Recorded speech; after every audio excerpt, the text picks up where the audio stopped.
Welcome to Conversations and Collaborations. I'm Mark Baer. My guest today, Alan Soldofsky, into the Buddha Factory. Let's hold that up, have a good close-up. This is his last book.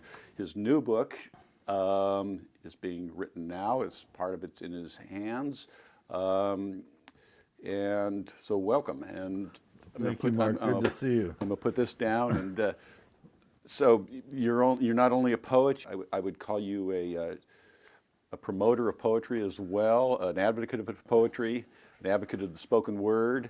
And I seem to be that, yes. Yeah, and I think all those hats work well together. I think that being, as a professor, you're head of the graduate program at San Jose State, teaching poetry, writing poetry, and again, you living poetry. Yeah, it's a bit of a lifestyle. You know, I'm trying to create an appetite in the culture for something that's ancient, vital, and whose audience fluctuates in size and strength. We're entering a very odd time in American cultural history. So with the advent of so many millions of kinds of accessible technology and the almost saturation of our population with technological devices, we all depend on them. The way poetry is transmitted has changed, and there's a lot more stuff that goes through the internet, curated and uncurated websites, blogs, and new styles and forms that have emerged because of their interaction with the technological platforms that we use to create them. So I'm trying to keep up with all that, and I'm trying to make sure that we have a strong literary community in the Bay Area, especially in Silicon Valley, where we tend to be drowned out by all the other noise. We just finished doing a video project and of you both reading and discussing poetry. And one of the profound things that you said that was a great takeaway is that you were writing built to last. And it seems a simple concept, but that was quite profound to me. Well, the idea of trying to create things that can survive from one era to the next has a lot of engineering in the background, linguistic calculation almost, to determine how one can say something that has enough ambiguity in it that it's going to get space in the future to be rethought and reinterpreted. If you're too on the nose with with the line, that line is going to evaporate in the heat of the present, and that tends to be what happens in so much popular music. I'm just curious. So many poems disappear out of anthologies. Writers suddenly stop having an audience. Think of the popularity of somebody like Richard Brautigan. Yeah. In the Bay Area, and his great success both as a poet and a novelist, and how quickly that disappeared. Right. Though there are poems of his which are very funny and slightly inappropriate, and wonderfully surprising that still work, but a whole lot of poems that don't. And it's interesting that Ferlinghetti, who I would have put in the same boat almost, a lot of his work still works. I think there's something about Ferlinghetti's playfulness and sense of adventure around how to make a sentence that gives his work a quality that has that elasticity. It seems less dated to me. It seems a lot of the stuff he did in the 50s seems very present. So again, not starting in any order, but one of the things in art, of any art, what we search for is the poet that opens the door for us, that lets us be us. And you turned me on to James Tate. James Tate, who passed away, I think about 6 years ago, now, was my gateway as a student at Iowa, where I was growing up in the shadow of the Iowa Writers Workshop, being the son of a faculty member on the campus. And so people like Tate were sort of in my world, but when I actually bought and began reading poems from his book, The Last Pilot, it just swept me up. And there was something, for me, irresistible about his use of language. You know, there are like poems like, you know, the one Flight. I think I could do it. Do it. Do it.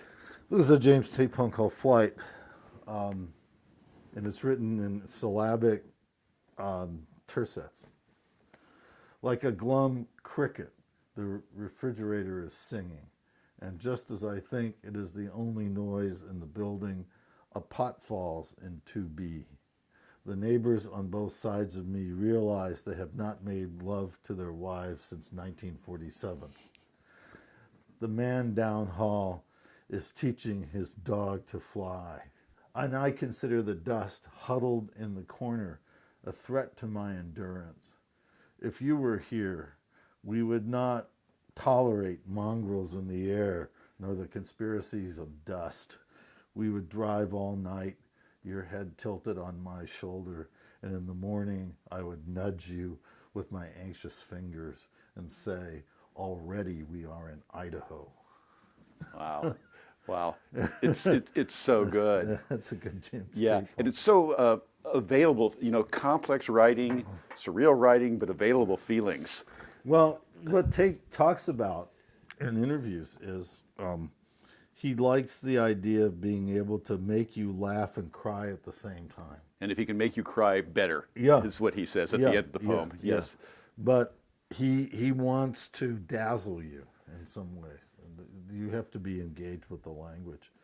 And it's easy with his work. So I remembered a poem, I think I can do this, a poem that I wrote early on when I was finishing my degree at the Iowa Writers Workshop, called Digging Out for James Tate. It has a little bit of a sardonic attitude. It's a cold Midwestern poem. It goes, digging out. Strange to think of you now. It's 5 below zero and getting colder. The streets are filling up, mostly old people with broken hips and ankles, slowly freezing to death beneath the languishing moon. And I'll have to dig out the car in the morning, out from under all those frayed and brittle arms, clutching madly at the windshield. And I'll have to drive to work. Imagine that, Jim, driving miles out of my way to avoid the dogs, hundreds of them, all gone wild, dragging the bones away. Not perfect, but Yeah. you know, that's what my early work was kind of like, and I was looking for that kind of a spark in a poem like this one. This is a poem called Twirl, and I started writing the poem while I was standing at a bar listening to the Jerry Garcia band, minus Jerry Garcia, and watching the dancers. So what I was trying to do is add the special effects that that come because the language lets you do them. Twirl. They're always in the back, the ones who spin around, fair-haired, dreadlocked, the skinny one, whose hands flutter as if controlled by wires. Here's one in a red bandana dress, face clenched, who bats invisible maws that tickle her fingers. There's another who whirls as if the fine hairs glistening on her mini-skirted legs had just caught fire. The lead guitarist, stranded on the desert island of the stage, throws back his head as if conjuring bird calls, plays a riff that flies into the tropical heat and turns the crowd into a pack of howling dogs, trying to catch the scent of paradise, while the organist grinds his radioactive chords, a wine that glitters in the mix. The one in the black headband, bare midriff, suddenly rising to her feet, her hands swimming above her shoulders, transcendent as an evangelist's, waving now like someone needing to be saved who won't be rescued. The tide taking her further and further out. Her partner, a grizzled blonde, maybe once a surfer, pistons his arms, a cardinal sweatshirt tied like a bag of blood around his waist, makes no progress toward her.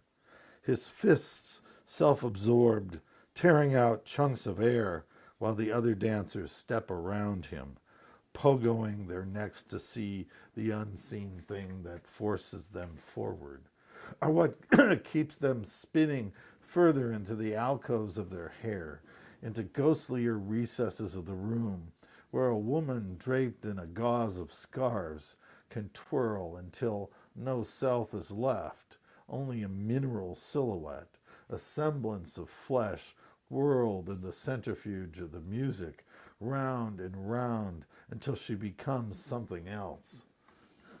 So one of the things that happens in a poem like that one is with each line and line ending, because you can't do line endings in prose, the meaning is going to be slightly altered. And the image is going to change in an unexpected way. Even if you know the poem, the idea is that there's still enough elasticity between the ending of the first line and the beginning of the next line that your head snaps around just a little bit because you're not really expecting the poem to go there. And some of the best poems, I think, work by these little small incremental surprises, finding a rhythm that kind of lulls you, and then you get to the end of a line, and then you're snapped into a slightly different moment in the image, one which feels like it's connected to what you just read before, but where some kind of velocity has made you bridge a gap, and you've gone forward into the next part of the poem, which is moving the poem in an unexpected direction. So that, I think, happens phrase by phrase and line by line, and that's what I'm trying to pay attention to, is those differences where a line is moving in one sort of space, and then there's a shift in the way the grammar works, or in the register linguistically, or in some aspect of the image where there's a pun or a double entendre, something that crops up from below that the reader is not expecting. You are watching Conversations and Collaborations. For all episodes, go to markdavidbaer.com. Let's go to the metaphor of the zeitgeist, the metaphor of the zeit. And metaphor changes with the times, I think. Yeah, it does. Metaphor always has to be new, and metaphor is always there before your eyes, but it's so hard to see it.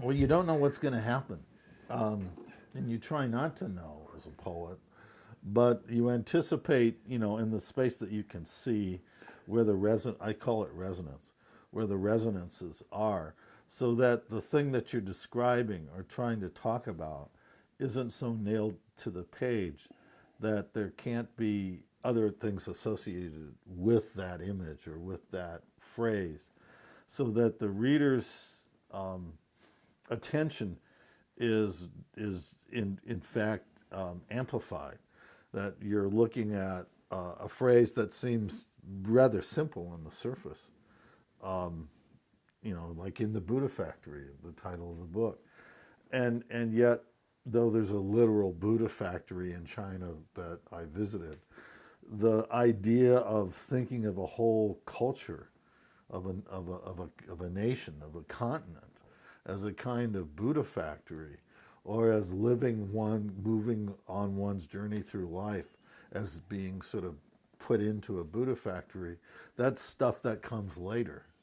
I got the phrase first, and it lasted for me long enough that I wanted to call a book by that title, because I felt that the literal meaning of the Buddha factory, I could explain that to somebody, but the inner resonance of the phrase, once you sort of experienced it, and maybe the poems that go along with it, the phrase itself will have greater amplification for you, and will begin to change. So let's go on to the metaphor for the new book and how that came about. Because that's fascinating. It's a little bit more personal, Yeah. and not necessarily in a good way. I was listening to some very strange radio broadcasts that I had also been reading about by a fundamentalist Christian preacher out of Oakland. His name was Harold Camping, and he had a cult around him, a kind of an apocalypse cult. He predicted the day of the rapture back in 2011. He predicted the date. He got his first try, he got it wrong, so he recalculated, and he came up with another date. And so I said to myself, well, let's count it down. There were people literally following him who were selling off all their belongings and quitting their jobs and doing all kinds of sort of terribly irrevocable things. I just thought I'd write a poem in which I sort of traced what seemed like a kind of an escalation of dysfunction in the world. And it started with some crimes that were taking place in San Jose and in the vicinity of the university that were rather horrific. It included some very strange world events that involved personalities in the World Bank and so forth.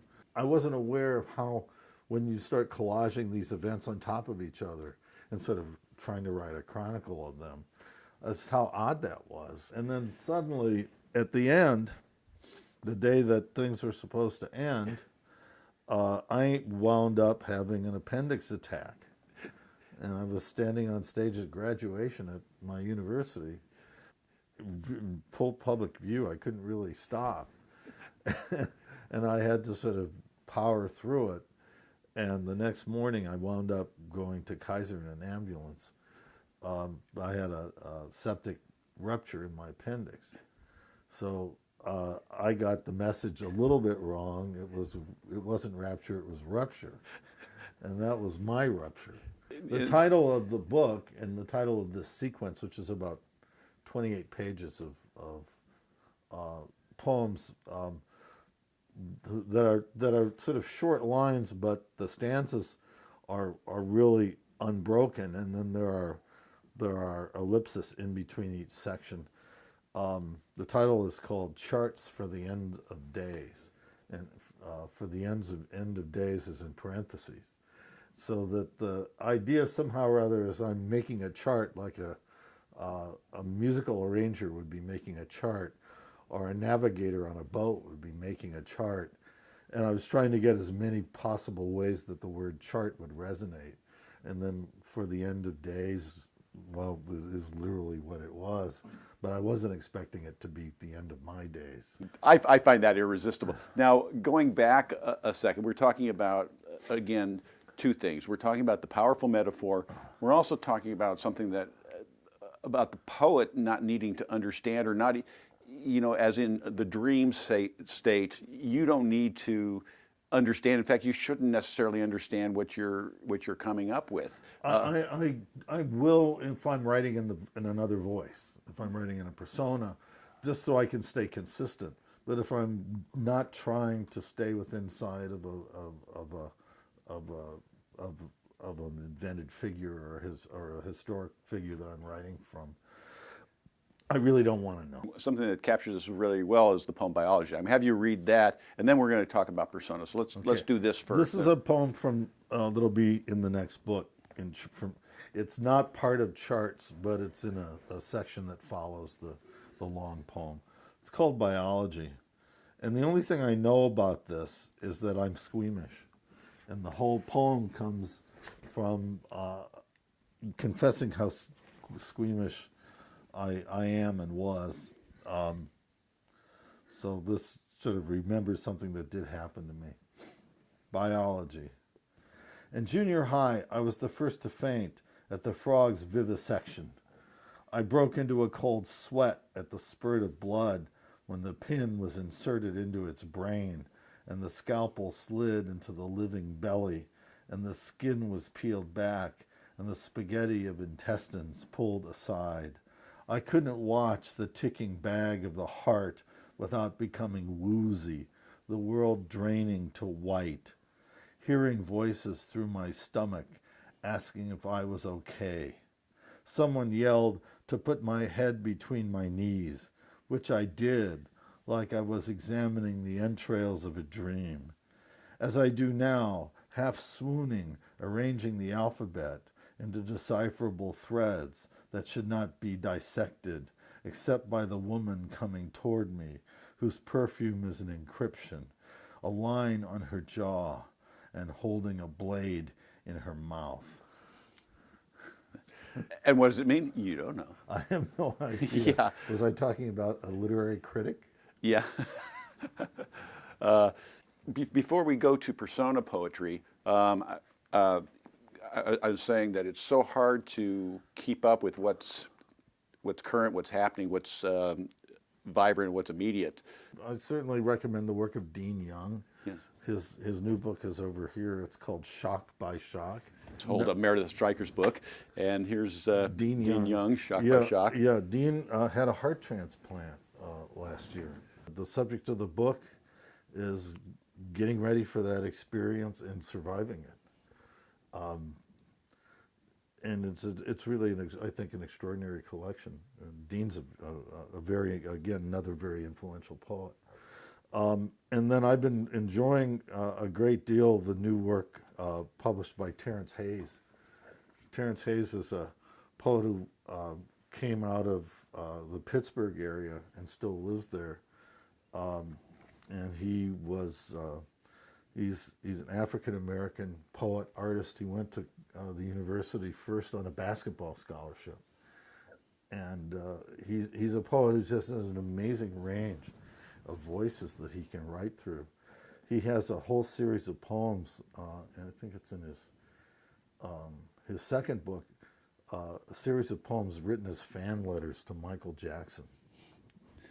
And they're disturbing and beautiful. Yeah. He also illustrates his own books. He publishes with Penguin. So this one is called How to Be Drawn, the newest one. And then I've been enjoying a great deal the work of Claudia Rankine. I'm sorry, not Claudia. Claudia's the famous prose poet who won the National Book Award this year. This is Camille Rankine, no relation. This is her first book, and she's just a young poet who comes out of NYU, and I was immediately taken by the title, Incorrect Merciful Impulses.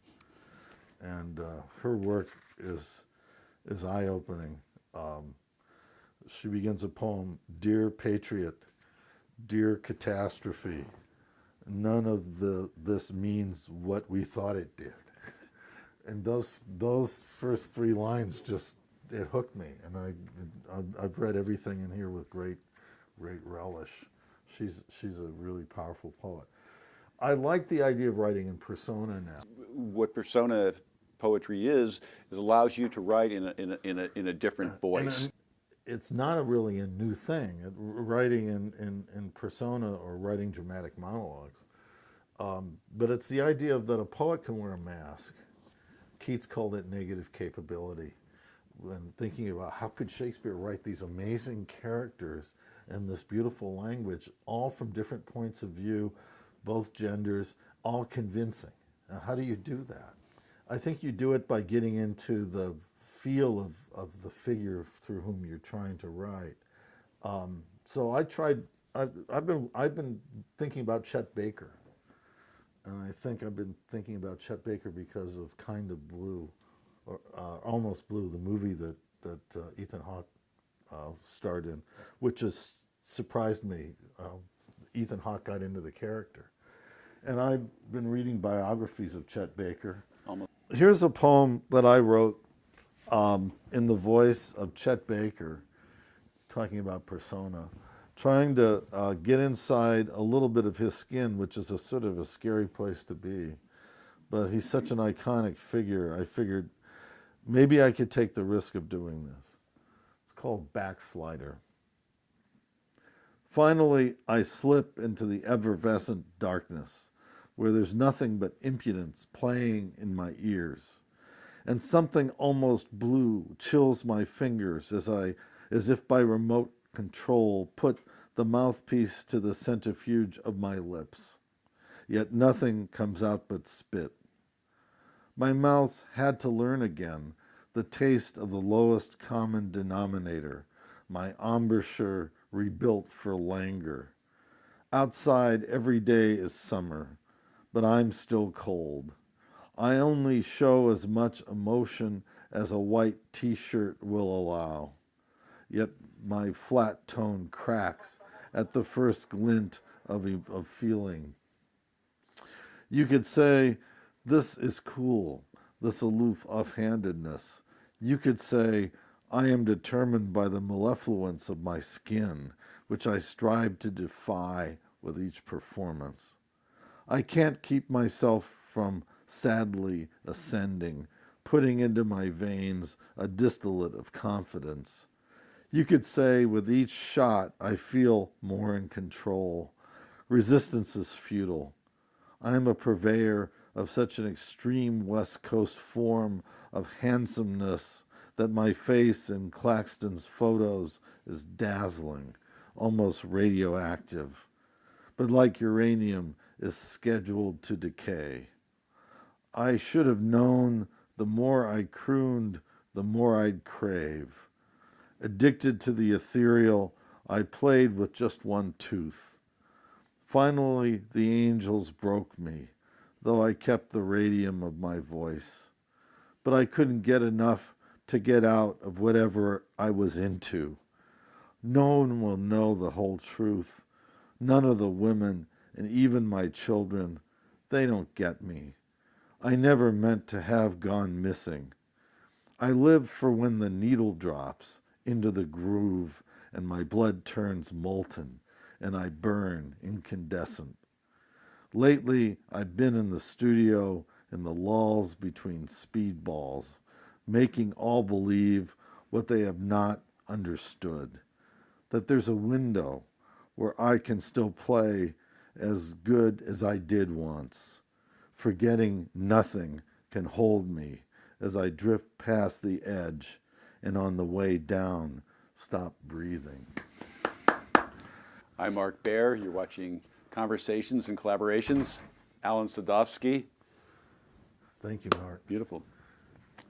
I hope you've enjoyed this episode of Conversations and Collaborations. For all episodes, go to markdavidbaer.com. See it now. Don't wait.